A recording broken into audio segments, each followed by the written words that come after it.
Ladies and gentlemen, welcome back to the Road to Grandmaster series here on the GothamChess YouTube channel. In this video, I'm taking you through my training and the behind the scenes of the journey to the highest title in all of chess. And in today's episode, I'm covering a pretty legendary run that I recently went on. We're going to analyze all the games that I played. We're going to learn a lot, and I'm going to get to, brag a little bit because I managed to defeat 4 grandmasters in a row, which is pretty cool. I didn't think that was going to happen, but I managed to pull it off, and some of them are quite well known, and I'm going to be sharing that with all of you. Before I do that, for the next 2 months here at the end of 2024, I'm going to be kind of hitting you guys over the head with a couple of very important dates to keep in mind. First of all, the chess deck, beautiful 50-card deck of different chess concepts, is now out. There's a link to that in the description. Second of all, the GothamChess chessboard, things to keep in mind. By November 19th, it's going to be out in over 2,100 Walmarts. It's now out in 900. You guys have been getting it. You guys have been commenting. If you do get it, post it on socials. I'll respond. Let me know what you think of it. And the big date is in December. December 13th, Chessly 2.0. If you have a Chessly course, if you have Chessly Plus, keep an eye on Chessly because big things are coming. All right, so you will be emailed about it. That's all. That's all I've got for you. The chessboard is out. The chess deck is out. Also, How to Win at Chess 2 is on the way. I made a beginner chess book. It's not that big, but it's right there. And I'm currently writing the intermediate and early advanced version of the book. So I am going to be busy for the next 2 months. And that's why I'm not going to be playing as many competitive tournaments, but that will resume in 2025. Busy times here at Gotham Enterprises. And today we're going to celebrate with some GM games. All right. I don't know why I'm so off to one side. I feel like the camera got bonked a little bit while I was out. Anyway, I played against Grandmaster Simon Williams. I played against Grandmaster Vaishali Ramish Babu, one of the strongest women in the world right now. I played against Grandmaster Roman Avkin, and I also played against the #1 Grandmaster from Finland, whose name is Toni Niebak. I think that's how you pronounce this name. Tomi, not Tony Hawk. Tomi, who I actually have a 6-0 score against, which is kind of crazy. So, first game, Ginger GM. I've actually played Simon Williams a few times on this channel in recent times. I opened the game with e4, and I played my favorite, one of my favorites, the a3 Sicilian defense, where I played knight c3 and bishop c4. And I dropped the bishop back to a2. He played the pawn to d6. Playing the pawn to e6 and then going knight here is also completely fine. And I took control of the dark squares like this. It's also very normal for black to play h6, disallowing white from playing the bishop to g5. And this is actually playable. You can sacrifice your rook, but it's a little bit too much. h5 was played. And then I traded off his knight in the center of the board. When he put it there, he probably should have castled or maybe played a little bit slower. But what's funny is, he played this move knight g4 trying to defend the center. And I played this odd move f3 and just sort of said hey, what's your knight doing? So he had to rotate to the middle. I traded, dropped my knight back, and we got to this position. Here he blundered. Of all the games that I played, I think this one was kind of the most straightforward because here Simon just made a mistake. He castled. And he forgot that my bishop would then be attacking this pawn, so I took it. I thought maybe he was setting a trap, but I think he just made a mistake. And that's why this first game is kind of an appetizer. It's nothing particularly special. I went back, and I just have an extra pawn. Now, in every position, you do have to consider where the pawn breaks are possible and if they're dangerous, but he can't really do that because I would take his king. These 2 pawns can't really move.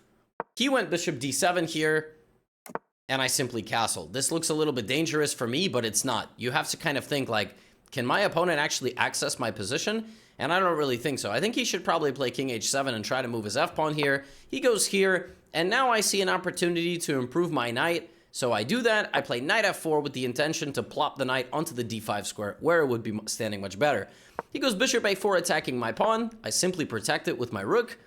And then I defend it again with this rook.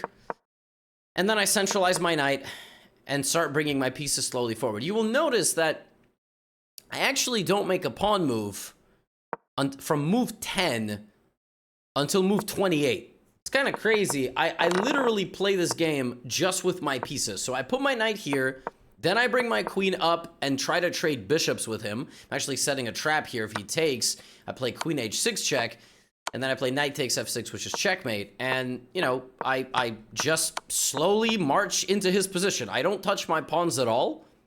And also, he's got 4 seconds here, so I'm like, well, this is going to be easy. I'm just going to make some moves. Ultimately, I do have to make some pawn moves. I fork him here, trade, and now it's just a matter of technique, as they say. The way you can win this position with white is go in on a massive attack, or you can trade the pieces down. So I push his pieces back, and I get a queen trade, then I get a rook trade, and then I break on the queen side, and I come in with my rook. And this is over because my rook is going to deal a bunch of damage. And in this position, Simon lost on time, but okay, he had no time anyway, and I was crashing in. But that was, you know, this was just game number 1. In the next game, I was paired against Vaishali. That's Vaishali 2001. Vaishali Ramish Babu. Older sister of one Pragdananda. She is a top contender at women's chess right now. And a recently minted grandmaster. Now, this game was very complicated. I played a 4 pawns attack against her King's Indian. She played a5, which was a weird move. I even remember criticizing it during the stream. I was like, a5 seems a little bit early. I thought she would need to play c5 or e5, but it's the King's Indian. I mean, it's very, very complicated. And then she went knight f6, and knight f6 is already a mistake. You cannot fight 4 pawns in the center of the board with pieces because they will overwhelm you. And that's why I didn't just develop here. I actually tried to punish the setup, and I played the move e5. She has nothing better here than putting the knight back on g8. And right away, I'm doing much better. You see my advantage there is 1.6. You can't really get too crazy here, though. You have to kind of manage the game. So I went knight f3, she went knight h6, and now it would have been smart for me not to play bishop e2, but to be a little bit more aggressive and play bishop d3, because actually, pretty quickly, she caught up in development. And now she's trying to break apart my center. Here, I was feeling very unstable. I didn't know how to handle the position. The computer here, extremely cold-blooded, just says play g4 so her knight cannot enter the game ever. If she takes, you can actually take with the queen, which I wasn't thinking about at all. And if she takes, this knight is just in the line of sight of the bishop, and it can't really go anywhere. So here, white is totally crushing. So kind of nice, actually, here, this position. And yeah, g4 would have been a very, very nice move. Just kind of understanding that black really can't do too much. I didn't play correctly, though, here. I took on d6, which was wrong. She took back. And now I went for g4. But now, suddenly, this feels a little bit unstable. Because she just simply plays rook e8, and I did not understand how to defend my bishop here. So I went queen d2, which, you know, now I have the option to castle the short way or the long way. She played the best move here, anticipating that I would be castling queenside. And also, if queen e7, I simply put my king on f2. She went a4, which is just basically a warning shot like, hey, bozo, if you castle queenside, I'm going to attack you on the queenside. Which is why I castled the short way. And she kept going. She played a3. And a3 is just kind of a useful move because it will destabilize the diagonal for the dark squared bishop. I mean, I told you, very, very complicated game, and now queen a5. Now, at this point, I have a very, very strong position, but it's not so simple to choose a plan. You know, I wanted to play f5, but I didn't because I thought it's not really an attack on the knight because I have to defend my knight here. If f5 pawn takes, bishop h6 is not really anything because after take, she has queen c3. And the position's just equal, so that's why I didn't go f5. Instead, I went bishop f2, moving the bishop out of the way of the rook. It's not really a bad move. She went b5 here, which is just crazy. b5 is an absolutely wild move. And this is the position Vaishali and I had. I mean, every pawn can take every pawn. I can't do this because she's going to take my queen and then she's going to take my bishop, which is why I brought this rook to protect my knight. I thought this was a good move. Now she goes bishop b7. Another sniper enters the territory. I mean, her position is just sniping me from long distance. It's a very, very, very stressful position. So I try to play a little bit more defense here. But now she begins chopping it all down. She chops on c4. She chops on d4. The position just shreds open. I bring the bishop to the center, and that's the wrong move because now she can sacrifice the rook on e2, which is not a move that I was expecting. I also didn't understand why it's such a good move. But the point is, the knight is hanging, and if I go queen e2, then she's going to take on f3, and if I take, then she's going to take here. So rook e2 here is possible, but we both have less than 30 seconds. She makes a move here, and now I just get rid of the bishop because I don't need that bishop in my life. She takes with the king, and now I play f5. And the idea of f5 is very simple. I want to play f6 check. It's kind of a hidden move. And then I want to take the knight. If she goes here, I have queen g5 check, and I'm picking up the knight on h6. So very, very chaotic game. She goes knight back to d7, which probably is not a good move because I have f6 anyway. She can't take with the king because I take the knight. She can't take with the knight because I have a fork. And I was like, oh, I'm winning now. This should be pretty easy. She goes knight f5. I take the knight. She goes here. And that move really confused me because now I'm just up a knight. But it's not so simple. I mean, I'm still sniped from everywhere. Queen c5 is an attack on my king. Her king is actually kind of safe there. And here I blundered right away. I went knight b5. I had some other moves. Knight b5. Basically what I'm trying to do is I'm trying to trade the queen. With no queens on the board, I should be fine. She tries to keep the queen on the board. I play knight d4. She goes here. This is a chaotic position. This is absolute madness. My knight is just falling, right? So what I should do here is move this rook to d1 to unpin myself and then move my bishop on the next move. But I play the wrong rook move, and suddenly all of Vaishali's pieces are surrounding me. 8 seconds versus 10. Complete chaos. Pins everywhere. My king is in the line of attack, like, completely. So I go bishop f3. That's a losing move. Because now she can ignore the threat on her rook and play knight takes d4. And the point being that she's absolutely crashing through my position. Unfortunately, she only has 7 seconds, so she trades the rook. She sees that her rook is under attack, and she proceeds to trade. But here she realizes if she trades again, I'm sneaking into the back rank, and actually it's her king who is weak. So she has to go here, and now I play king g2, which is not the best move, but, you know, we have no time on the clock. And we trade queen d8, and this is just mate here, queen h6, but I have no time, so I, you know, take a free pawn, which, when you see checkmate in 3, instead you should take a free pawn. Bishop f3, and I tricked Vaishali here with knight a7. The intention was that, you know, the queen has to defend the rook, and she lost on time, but white is winning here. White is up the knight. Very chaotic game, but I managed to get the win. I managed to get the win, and again, that's 2 in a row. So there's 2 more games, and I actually ended with what I thought was a very, very nice game. And the next 2 games I played with the black pieces, so you kind of get to see some of my opening repertoire. But yeah, I managed to beat Vaishali, which I'm very happy with. I think of all these players, she's probably the strongest. She's also the most active, the most experienced. Obviously, her blitz rating, 2687. She's not some sort of online monster. It's a lot different to play like online, you know, specialist, but a win is a win, and a win against Vaishali is a win, you know? And I thought it was deserved. I mean, yeah, I made some inaccuracies with low time, but it is what it is. Now here is a guy who played a, you know, a big center game against me. This is Roman Avkin. Here, in this game, I thought I played a very sophisticated, very high-quality positional game of chess. And in every one of these games, I'm playing some of the openings that I like very much. Like in this game, I played the A3 Sicilian. I have a course on it, and here I have, you know, a course on the modern. And in this position in that course, I recommend this really dynamic move d5. So the d pawn hasn't moved yet, and if white plays the 3-pawn attack, you can play d5. It's a very tricky move. If white plays e5, you play h5, and you completely dominate the light squares. So for example, knight f3. You can play bishop g4, you can do this, you can play e6, and it's just a very easy to play pawn structure. But d5's creative because after this, there is e6, knight back to e3, and I simply trade the pawn, and we enter this type of a position. And it's, you know, black has almost equalized immediately from the opening phase, which is kind of nice. My opponent went knight to c4. I didn't quite understand this move. I probably should have just quickly developed, but I developed my knight first, which is probably very mildly inaccurate. And then c3, and now I went dynamic with b5 because I want to put my bishop here, and I was thinking to castle, or I was thinking to play knight f6 and castle the short way. He went knight d2. Now, something just doesn't really, you know, knight c3, knight d5, knight e3, knight c4, knight d2. Just, I don't know why we're moving the knight around so much.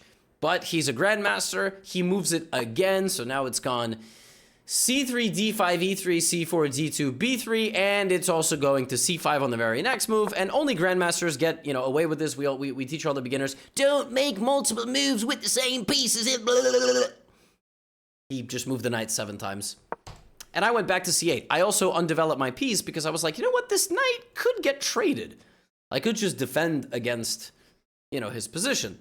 And that's what I did. He went here. I tried to kick the knight out. It is very passive and strange defense, but it gets the job done. And then here I thought I played a very nice move. It's a very instructive move, actually. It's a pawn break, which actually improves the black position. It's a high-level move. And I'm not just saying that to compliment myself. This is one of those positions that many people would just like autopilot, take the knight, try to castle. But sometimes you can use pawn breaks to improve your position. Here I play this move e5. e5 is a target, right? I'm trying to take on f4, and he can't really take.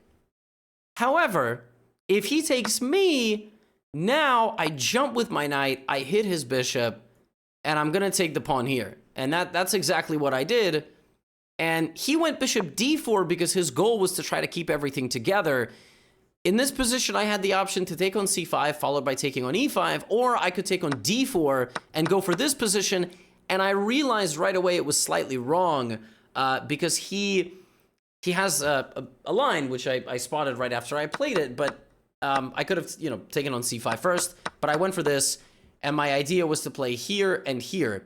He made an inaccuracy right back, right? And that allowed my knight to jump in, hitting this, hitting this. I got a lot of threats, and my knight continues its journey. But the reason that black is not worse here, not too much worse, is because of the doubled pawns. Like, they're doubled and they're isolated, and this pawn is weak. So he goes rook c1. I play my knight out to b4, and yes, the knight just went on also a journey. This is kind of like a galloping horse, you know, type of game. He attacks me, and I come all the way back. So I went here, here, here, here, here. A rook could have done that in one move, and that is why rooks are worth more than knights. However, it's not an easy position to play because I'm going to make bishop b6. Here, I'm going to double up my rooks, and I'm going to have a very, very easy game of chess, and that's exactly what I did. I played h6. Then I put my rook on e8 because I want to win the pawn in the center. He goes here. I play bishop b6. And I have a very nice defensive fortress. Like, he can't really get in, and I'm threatening to take his rook. So here, he sacrifices his rook. And you'll notice I also manage my time a lot better than him. And this looks like a really nice idea. If you don't have the evaluation bar, it looks really nice because his point is that, look at him. He's completely overwhelming me here. Right? The second I take a step back, he's going to improve again, and I'm dominated. I mean, I can't make a move. If I play f6, guess what? He's going to play e6. I play c. Look at this. I mean, this is, imagine getting absolutely obliterated by a pawn wall like this. So it's actually not a bad idea, but he blunders that his massive stronghold in the center of the board is an illusion. And so here I sacrificed the knight. Knight takes e5, and this is made possible by the fact that the king is on the opposite side, because after knight takes e5, I have king to f6, and the knight is simply hanging. He could play rook f1 check. It's probably the best move. Then I take the knight. He might have to go in here. Chaos. But this is easier. And in this position, he just lost on time. Again, he had, 4 seconds. I don't know if he lost on time because he was tilted or because he was annoyed. The game still could have proceeded. He could have went bishop f3. I would have probably gone rook d8. And he would have maybe gone b4. And it's not over, but, we're working on it. I would have gone h5. Like, I would have tried to make improvements. He would have, but that was I thought it was a very, very interesting battle, and I thought this instructive moment, e5, to kind of give up a pawn, quickly win it back, and damage his structure in the process. When you do these things, you have to make sure they don't have an immediate punishment for your position, but that was 3 GM wins in a row. And later that day, I booted up a game against Mr. Sumo Pork. I like his username. And he's a very strong player. He's like 2,900 blitz pretty much all the time. I played this was a very fun game. This was a very dynamic game. Again, I went G6. I went, G6 against Roman, and it turned into this. So in this game, it was a pure you know, modern defense, g6, d6, a6, waiting for the next white move. Like, is white going to castle queenside? What's white going to do? He went here. That's not really a whole lot of information, but it does allow me to play b5. And this is the way you play the modern. You try to play here, here. You try to prepare your move c5. I still don't know which way he's going to castle. I still don't know which way he's going to castle. So I keep developing. And now he kind of has to choose. No, he just leaves the center. So I was like, okay, knight d7. And then he rotates the knight over here. I still don't know which way he's going to castle, but I try to attack the knight. This is a very common move because you kind of want the knight to, you know, kind of keep moving around. He goes here. And already this is sort of a miscue because not only do I have eyes on the center, I'm also considering knight to g4, which now he can't kick me out of because he played this h-pawn move. And so I'm very happy. He goes a4, not a bad move. I push the pawn forward. It's not the best move here. But when you have this bishop on g7, you know, you're trying to avalanche on the queen side. So queen d2, I defend my pawn on b4. He's still not telling me where he's castling, so I park the horse for now on the g4 square, and I'm threatening to take, get the bishop, open up the position. I still don't know which way he's gonna go. So we're here. Now it's probably time for him to decide, right? Like, with white here, you can't really play in the center of the board if that's where the king is. So he castles, and I say, okay, you castle, I castle. Now we know where our kings are going to be. Now let's see what's going to happen in the center of the board. He brings his rook. Fine. He brings his rook. So I bring my rook too. Maybe I'm going to push. Maybe I'm going to go target that pawn that has no defender, right? He goes here. And now, a big moment. Do I keep the tension? Do I take? Do I take once? Do I take twice? No, I decide I'm going to keep it closed. We're going to play c4. And when he goes here, I'm going to lock it all down, and I'm going to try to target that pawn on a4, which doesn't really have any protection. The rook is going to have to go back. He notices that that's happening, so he tries to attack the middle of the board. The problem is, he kind of moved a piece totally out of the game, and so now I can trade, and trade again, and trade again, and at the end of the sequence, I win a pawn. He can also win a pawn, but it's not going to work out because I have tactics. Bishop is hanging, and if the bishop goes literally anywhere, knight f3 check, takes, and I take the rook. And this is mostly because he's just kind of got a lack of space and bad coordination. These pieces are not really doing too much. So he goes here, and I'm like, well, now I'm up a pawn, and 30 seconds. And he still doesn't have any of the benefits of the position. Like, that's still a weakness, right? He goes bishop e3. I target the weakness. Chess is a simple game. He can play defense, or we can swap off our pawns. But guess what? He has another weakness, right? Like, this is the problem. Somehow white's position here is spread too thin. There are weaknesses all over the board. So I'm like, well, how does he defend that pawn? I got news for you. He plays rook here. Now I'm like, all right, I really want to accomplish this move. I want to make more progress into the position. Chess is a simple game. Bishop b5. Also, this is now a fork. I'm threatening a fork, right? I didn't have it on the last move. I think if I played knight c6 in this position, there was rook c4 simply attacking my bishop. That's why I went here. He notices that, but then I just put the knight right into the middle of the position, right? So like, the idea is to put the knight into the middle, but it needs more defense, so I play bishop to b5. Right? And when I play knight to d3, the bishop is attacking the rook. So he's in a lot of trouble. He has to go here, and now I play a very calculated move here. Yeah, by the way, I could have absolutely played bishop c6, but sometimes I have a flair for the dramatic, and I went knight takes b2. I leave my bishop hanging, and I counterattack the rook, and when he goes rook b1, my bishop is hanging, my knight is hanging, so it looks like I've actually blundered, but I gallop out of the position. And the point is that if he takes my bishop, I take here, and it's a fork. And I've won 3 pawns, and I'm going to win a rook. So here he just resigned. Because, I mean, he could take my bishop, but guess what? I have the fork, and I'm taking this anyway. So if he went bishop a5, I shouldn't go here, because after takes, he just purely wins my bishop. But even still, I'm better, because I have 2 of the passed pawns. But if he went bishop a5, I would have just moved, and then I would have taken. And that is how I beat 4 GMs in a row, which was kind of nuts. And this game in particular, I think I played at I played like over 90% accuracy, and the computer was like, oh, you played like a 3100. So I played yeah, the feedback of that game is I got a lead and I never let it up. And yeah, the Modern is one of these openings that's so tricky, like structurally, you know, and I really love it. I mean, I think you get some really dynamic positions, you get a lot of pressure, and then you can, you know, you can take a lot of different approaches. You can open the game, you can trade, and yeah, this was when I was at my peak. I hit my peak on chess.com, which is 2875, since I've lost 100 points. So I'm just like you guys, all right? Like, we all hit our peaks, we all panic, we lose 100 rating points. But this was cool. I thought this was a pretty good run, and I was playing some good chess. The brain was working quite well. And I got to feature some people on this channel that I don't think I've never played. I think that was my first game ever against Vaishali. Yeah, it was. I've never played Vaishali before. So 1-0, all right, 1-0, and we keep cooking, we keep grinding. Friendly reminder: December 13th, Chessly 2.0. If you own a course, check your email. Big updates coming in the next few weeks, and yeah, check out the chessboard. It's going to be available on Walmart. Should be dropping on Amazon maybe in the next few weeks in November. I don't know, but I will keep you posted. And that's all. World Chess Championship later this month, too. That's pretty exciting.